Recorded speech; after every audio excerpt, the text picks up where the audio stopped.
Hyderabad Miyapur PS పరిధిలో దారుణం జరిగింది.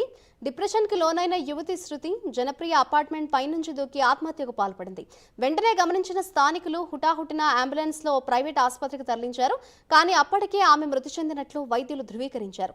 సమాచారం తెలుసుకున్న పోలీసులు దర్యాప్తు చేస్తున్నారు. అయితే యువతి శృతి ఎందుకు ఆత్మహత్యకు పాల్పడింది అనేది కారణాలు తెలియాల్సి ఉంది.